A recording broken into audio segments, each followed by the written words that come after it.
अनामिम के सभी दर्शकों को सादर प्रणाम। आज हम बात करेंगे सर्वाइकल पेन के बारे में। सर्वाइकल पेन आजकल बड़ी कॉमन बीमारी हो गई है और हर किसी मनुष्य को इस प्रॉब्लम का सामना कभी ना कभी करना पड़ता है।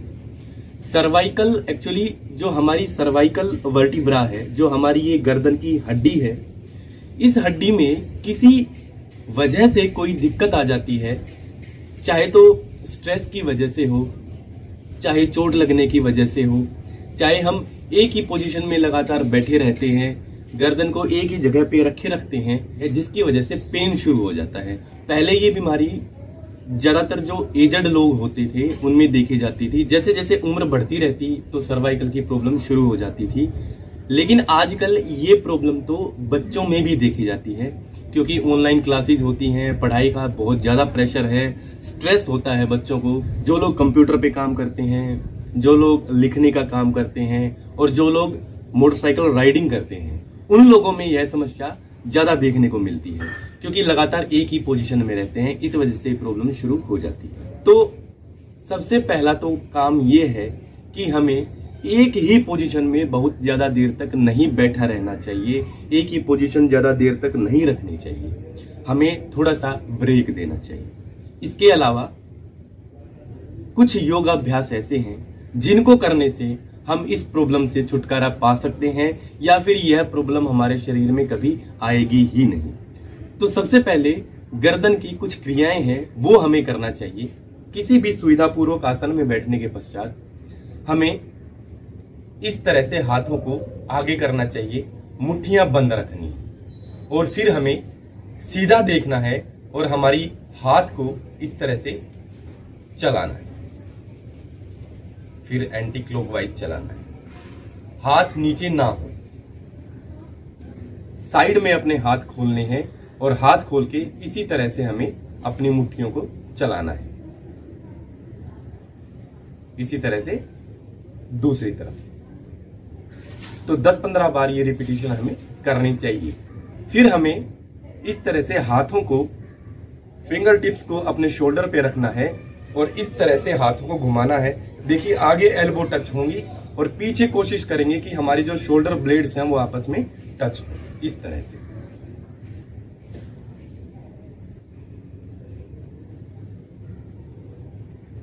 फिर हम विपरीत दिशा में करेंगे। इसके बाद हमें गर्दन की एक्सरसाइज करनी चाहिए। सांस भरते हुए गर्दन को पीछे लेके जाना है,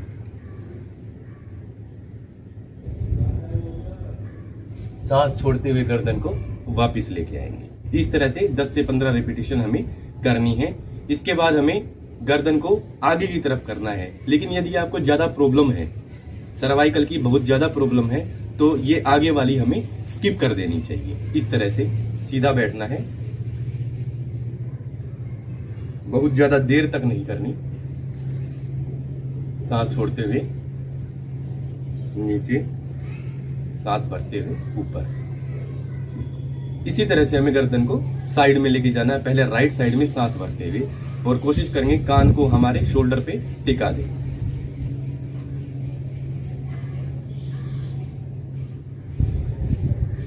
इसी तरह से 10-15 रिपीटिशन के बाद 10-15 रिपीटिशन हमें लेफ्ट साइड में करनी है।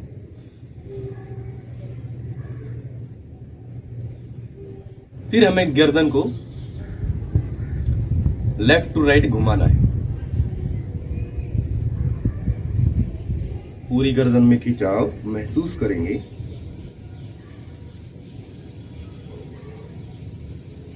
इसी तरह से दूसरी तरफ, चारों दिशाओं में गर्दन को घुमाना है। तो पहले 5-7 मिनट हमें इस सूक्ष्म क्रिया का अभ्यास करना चाहिए। इसके बाद हमें आसनों का अभ्यास करना चाहिए। आसनों में सबसे पहले करेंगे गोमुख आसन। राइट पैर को मोड़कर लेफ्ट पैर के हिप के नीचे रखेंगे, लेफ्ट पैर को ऊपर रखेंगे। जो हमारा घुटना ऊपर है वही हाथ हमारा ऊपर होगा, जो घुटना नीचे है वो हाथ नीचे होगा। दोनों हाथों को पकड़ते हुए इस तरह से स्ट्रेट बैठे। कोशिश करेंगे इस आसन में थोड़ी देर के लिए हम रुकें। इसी तरह से दूसरे हाथ से लेफ्ट पैर नीचे, राइट पैर ऊपर। राइट पैर ऊपर है तो राइट हैंड ऊपर, लेफ्ट हैंड नीचे, और इस तरह से हम सीधा बैठेंगे। इसके बाद हमें करना है उष्ट्रासन। ऊपर उठते हुए एक हाथ को ऊपर उठाएंगे, राइट हैंड से राइट हम अपनी हील को पकड़ेंगे। इसी तरह से लेफ्ट हैंड से हम अपनी लेफ्ट हील को पकड़ेंगे और गर्दन को इस तरह से पीछे की तरफ कर देंगे, चेस्ट पूरी ओपन। इसके बाद भुजंगासन।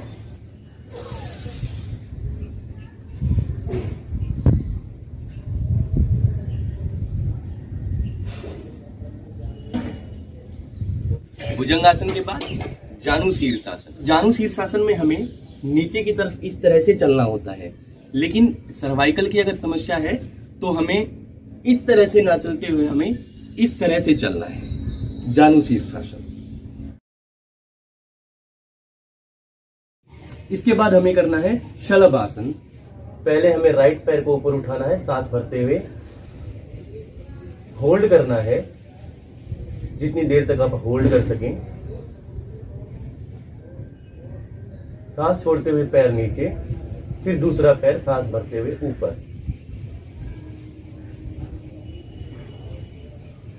सांस छोड़ते हुए पैर नीचे।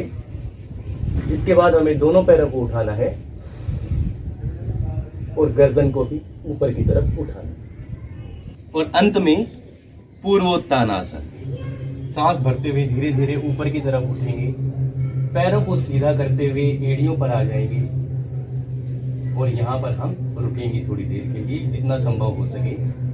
प्राणायाम में किसी भी एक सुविधा पूर्वक आसन में बैठने के पश्चात सबसे पहले हमें सूर्य भेदी प्राणायाम की प्रैक्टिस करनी चाहिए। सूर्य भेदी प्राणायाम में राइट से इनहेल करना है, लेफ्ट से एक्सहेल करना है, अगेन राइट से इनहेल करना है, लेफ्ट से एक्सहेल करना है। सीधा बैठ जाएंगे, ज्ञान मुद्रा, पीठ रीढ़ गला बिल्कुल सीधा।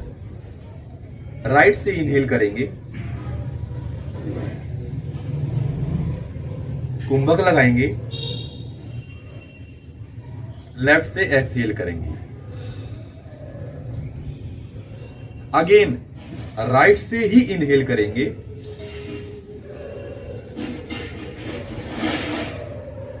कुंभक लगाएंगे,